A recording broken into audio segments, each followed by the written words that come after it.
Hello, uglies. My name is Chris Cooper. I'm a prosthetic makeup artist, creature fabricator, and prop maker from Toronto, working on such shows as The Boys, What We Do in the Shadows. I'm here today with the lovely Andrea Subasati from Rue Morgue Magazine to show you guys some kind of tips and tricks, per se, of how they do certain little makeup effects, prop effects, blood effects. Today, we are going to be doing a little bit of a prosade transfer demonstration, if you know what that is. Andrew's here to model for us as well today. It's going to hurt me. We get to hang out. He's going to hurt me back. It's going to hurt her. For photos, she'll look in pain in photos, but in real life, she won't be hurt at all.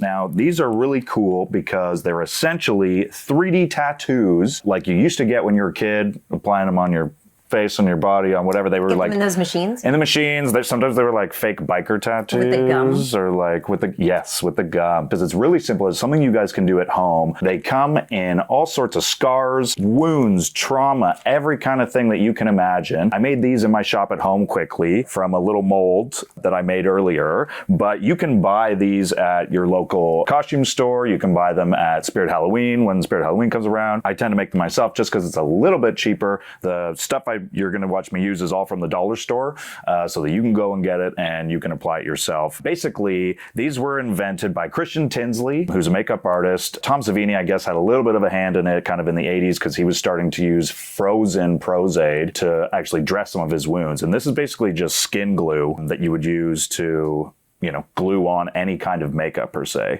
A lot of people have heard of prosade before. There's a few different kinds of skin glue out there, but prosade for foam latex pieces and prosade pieces are definitely the best to use because products love themselves the most to adhere to things. This is just kind of a generic cut wound, and we're going to be putting it on Andrea's neck today, so she's going to be bleeding from her neck all over. When you're wearing these, you can go swimming. They can be submerged underwater.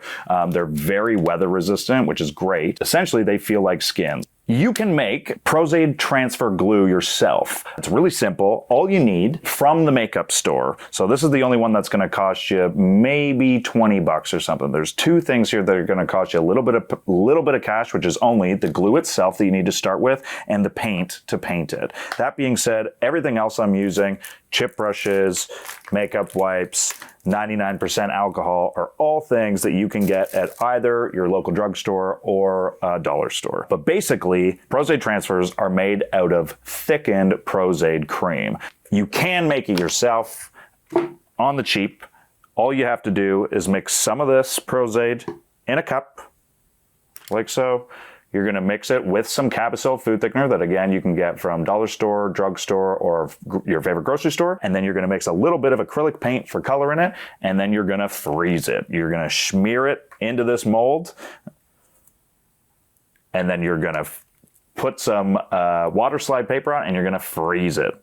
Now, that being said, that seems like a lot of work because it is. So today I just showed up with these ready-made, which again, you can buy at your favorite party store or whatever. But today we're going to show you how to apply these to get a quick and easy gory effect. So we're going to take some of this prosade glue. We're going to apply it to the skin surface that we want the wound to be on our actor. And we are going to also ask them if they have any allergies beforehand to latex or glue or anything like that, which Andrea has assured me she does not. So you're going to take your makeup wedge, you're going to rip the end off it so that you don't have a flat edge, so that it's nice and bumpy and squishy. You're going to take your prosade glue and you are going to take a little dab of it and you're going to apply it to the spot on your actor where you would like your wound to be. You ready? I guess. She has to be. I mean, my skin is too late. Clean and bare, maybe a bit of moisturizer, but you don't seem concerned. And so that's where, for something like this, again, you can have not showered for 10 weeks and put this on. This will stick. This is perfect for all of us dirty punk rockers out there. If you want to clean your surface, say we were doing something on her face, we would probably want to take some of the makeup off just because it may, A, have some kind of reaction to it, or B, cover up the awesome makeup job that she's done, and then we're going to have to blend that out. So I would have to ask for your foundation and all that thing or whatever you use. That's why we're going to do it on skin tone that is bare and is her natural flesh tone. This dries with the air. So you can use a hair dryer if you want to speed it up, but basically, even through us just talking for a few seconds here, that glue is going to be dried on that area. And that's starting to get tacky. It felt tacky on the... And why did you rip off the tip? So the reason I rip off the tip of these is because when you have a flat edge on any kind of sponge or makeup product, application product, you're going to be only sponging that area and you're going to be over gluing. So if I dip that into my glue, it's just going to make a big honking rectangle of it versus this, which will actually soak in a little bit of it into the sponge and then I get a nicer spread. Huh. Yeah. So I should tear up my beauty blender. Yes, tear up your expensive sponges and cut them in half. For these things, again, $1, okay? I think each one of these ends up being 2 cents or something like that, so we're okay. Then we're literally gonna take our wound on our piece of acetate paper, and we are gonna take our water slide tattoo transfer paper, and we're gonna smash them together right in the middle there. And we're just going to push it down. Here, you give the power there. I do it. Get the power of those I'm fingers helping. over there. Yeah, squish it down. I can squish this hard. Squish harder. You can, if you like, apply prosade to the back of the wound. But for our purposes today and how sticky these already are and the fact that I've already glued her neck, it's going to come right off of here. So... now that we've got our acetate paper stuck to our water slide paper, we're simply going to peel and remove.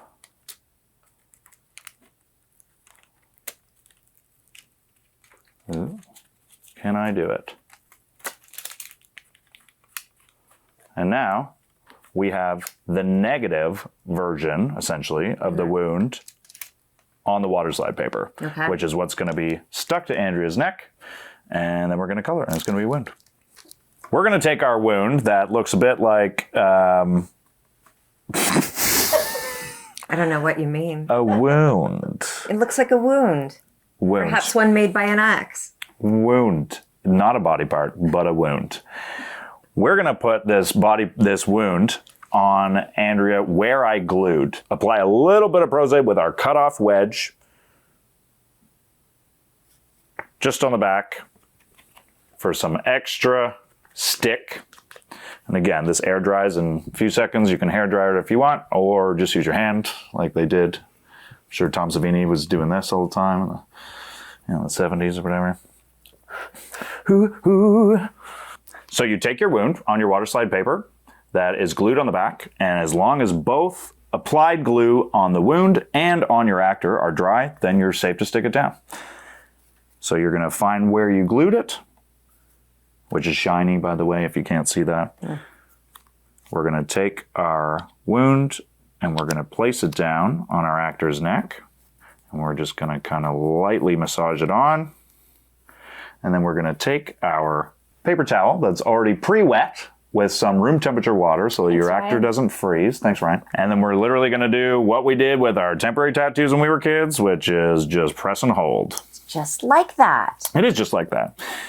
So this is an easy spot, being flat and all, but I'm sure you've got horror stories of having to put this in awkward locations. Depending on the size of the wound and where, yes, on the body it needs to be applied. There's obviously some discrepancies, some differences, some things that are going to be difficult, especially, under curves or even if on your back, like on shoulders, if we were to do it higher up on your neck or anywhere where, one part of your body meets the other, like on a chin or something like that, which is also why you'll see later how we take that tack off of it so that it's not sticky and Andrew's not sticking to herself while she's walking around. Place a bit of pressure on your actor, obviously. You want that water to soak through your water slide paper, which you can also just kind of peel your napkin back and check to make sure that the water slide paper is indeed wet and soaked all the way through. You're going to take your water slide paper and you're simply going to peel it off from one edge, okay? Just like any kind of sticker, you're just going to take it and you're going to slowly remove the paper. Ta-da! And as you can see, we have a nice cut wound that is actually 3D. So the camera will read that as, a vivacious wound. Now that we have our lovely wound applied to our lovely actor here, we are going to blend our nice little edges with a little bit of 99% alcohol, which again, you can find for pretty cheap, maybe like $4 or $5 at your local drugstore or maybe grocery store. You're going to put just a little bit of it here in one of your cups, and you're going to also need Q-tips. We're going to take a little bit of 99% alcohol on the end of our Q-tip, and we're simply going to go around the edge of the wound just to blend off the little bit of excess glue that we don't need. Essentially what I'm going to do for Andrea and what I do for every actor is I make a new color based on their skin tone, because we also have to do a little bit of layering paint. We're going to use a little bit of red to blend that skin tone into her, and then we're going to use a bit more of an olive-y kind of white tone to blend to her skin. Any kind of makeup on a monster as well, again, if those were prosade transfers, these can be tinted with acrylic paint to be green. Yeah, so... Also super cheap and everywhere. Super cheap and everywhere. Again, all you need is the prosade, the Cabosil food thickener, and a little bit of acrylic paint, and you can make all the stuff at home for super cheap instead of spending $250 on a tub of it. So we're going to take our 99% alcohol. We're going to spritz into our 99%. They basically take the liquid version of the 99% alcohol paint and they fill it up layer by layer and they dry it. We're going to take our chip brush, again, that you can get anywhere. A dollar store sells these now. We're going to take a pair of scissors and we are going to cut the end off it to turn it into a little bit of a flicking brush. We don't want long bristles for that, because then we're going to get a wider, if you can picture me flicking paint on our actor, if I don't cut those bristles off, then it's going to kind of go everywhere. I want a little bit more of a direct spray to exactly where the wound is. So we're just going to take that, cut the bristles off, kind of halfway. We are going to take a little bit of our color here, and then we're going to fleck it. I've called it flicking, but I've also been corrected in that it's a fleck on our actor. The fleck. And again, we're going really light here. You don't want to overcolor it. Just like anything, once you go too far, it's hard to go back. So we're going to take a little bit of powder. Today, I've got baby powder because it's cheaper and you just need to apply a little bit, and some people think it smells nice. We're going to tap it. As well as color theory, it's just important to know why the wound is there, what created it, how long it's been there for, and that all is going to pertain to the story that essentially the, writer, director, whoever is trying to tell. Again, dollar store brushes. So you're mixing, but you're also controlling how much you have on the brush. I don't want a lot of paint on the brush. 99% alcohol, because you're activating it with something liquid, basically is going to want to run. So again, if I go too far, it's kind of hard to go back. I'm going to be dabbing it off you. I'd rather just do a little bit at a time and see what we get. So we're going to come in here and we're going to just essentially paint in these crevices. We want to follow the wound, because we can add blood and make it really gnarly after. I can't wait to go to the laundromat later. I'm going to go to the bank. I'm just going to do the most mundane errands. Gushing, bleeding, throat gash. So we're just adding a little bit of dark spots. And again, you don't have to do this at home. This is just kind of going overboard, and I'm demonstrating so that when you guys, put your wounds on yourself at home, you can have a little bit of fun, making it new, old, fresh, healed, whatever you want. And then we're going to do the fun part, which is blood. We're going to take a little bit of our blood today. We have some drying blood that is dark. Again, depends what light you're using on television. If you're in a dark room, like, a lot of the filming, like stuff for Hannibal, for instance, all the blood was almost black, actually, because of where the lights were placed and all that stuff. If you're outside, you're going to want some really red blood. Either way, you're going to take your Q-tip or your paintbrush, and you're just going to load her up. And we're going to get into that wound. You can take your chip brush and you can just kind of go around that wound. If it was a gash, or it was done right with a knife or something like that, there'd probably be a little bit of drizzle going down. At the end of the day, we have a wound that we made at home. that we applied simply with warm water and paper towel, and that you can do yourself. Like, do you think you'd be able to do that yourself after? I think so. Right? I think so. So basically, we just did this makeup for, like $7 or something like DIY. that. Which is Punk rock, baby. DIY.